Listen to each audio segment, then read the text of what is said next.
التذمر النفسي هو حالة نفسية تنجم عن الضغوط الشديدة والتوتر المستمر في الحياة، وقد يكون له تأثيرات جسدية ونفسية كبيرة. لدى إليك 6 علامات تشير إلى وجود تذمر نفسي بدلا من الكسل والخمول في حياتك.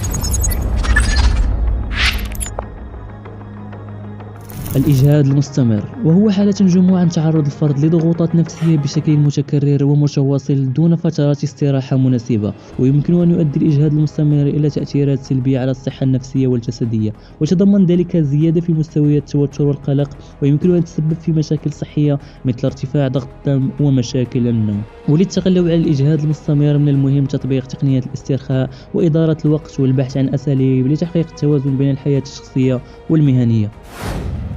الإرهاق الشديد، تجد نفسك دائما متعبا ومنهكا حتى بعد ساعات كافية من النوم، فهذه الحالة تشمل الإجهاد الجسدي والعقلي الشديد، ويمكن أن يكون نتيجة لعدة عوامل مثل ضغوط الحياة والعمل الزائد ونقص النوم ونمط الحياة الغير صحي، ويمكن أن يؤثر هذا الإرهاق على الصحة والأداء بشكل كبير.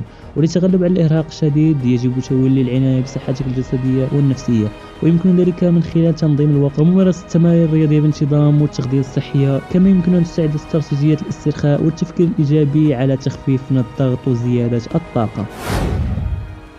فقدان الشغف والاهتمام، كيف نستعيدهما في حياتنا؟ يمكن أن يواجه الأشخاص في مراحل مختلفة من حياتهم فترات تصاحبها فقدان للشغف والاهتمام بالأمور والأنشطة التي كانوا يستمتعون بها، ويمكن أن تكون هذه الفترات تحديا نفسيا. ولاستعادة الشغف والاهتمام يمكن البدء بفهم أسباب هذا الفقدان، وغالبا ما تكون الضغوط اليومية وعدم التحدي هي بعض العوامل التي تساهم في ذلك. ومن المهم تحديد ما يثير اهتمامك ويشعل شغفك من جديد، ويمكنك أيضا تجربة أشياء جديدة وتحديات تعزز من حماسك واهتمامك. تذكر أن الاهتمام بالصحة النفسية والجسدية يلعب دورا كبيرا باستعادة الشغف والاهتمام بالحياة. تراجع الأداء في العمل أو الدراسة، قد يواجه الكثيرون في مراحل مختلفة من حياتهم تحديات في الأداء في مكان العمل أو الدراسة، ويمكن يكون هذا تراجع نتيجة لعدة عوامل بما في ذلك الإجهاد وقلة التحفيز. وللتغلب على تراجع الأداء يجب البدء بتحليل الأسباب والعوامل التي تؤثر عليه، ويمكن أن يكون تنظيم الوقت وتطوير مهارات الإدارة الذاتية مفيدة لزيادة الإنتاجية. وهناك أيضا أهمية كبيرة للحفاظ على صحة الجسم والعقل، وهي ممارسة الرياضة بانتظام والتغذية الصحية والحصول على قسط كافي من النوم. أيضا يمكن أن يكون له تأثير إيجابي على تحسين الأداء وزيادة التفوق. الشعور بالإحباط المستمر، كيف نتعامل معه ونتغلب عليه؟ الإحباط المستمر هو شعور سلبي يصيب العديد منا في فترات مختلفة من حياتنا.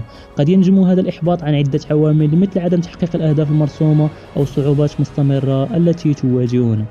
التعامل مع هذا الإحباط المستمر يمكن البدء بتحليل أسبابه والتفكير في حلول للمشاكل التي تسببها، ويمكن أيضا الاستفادة من الدعم الاجتماعي من الأصدقاء والعائلة أو البحث عن المشورة النفسية إذ كان هذا الإحباط يؤثر بشكل كبير على حياتنا.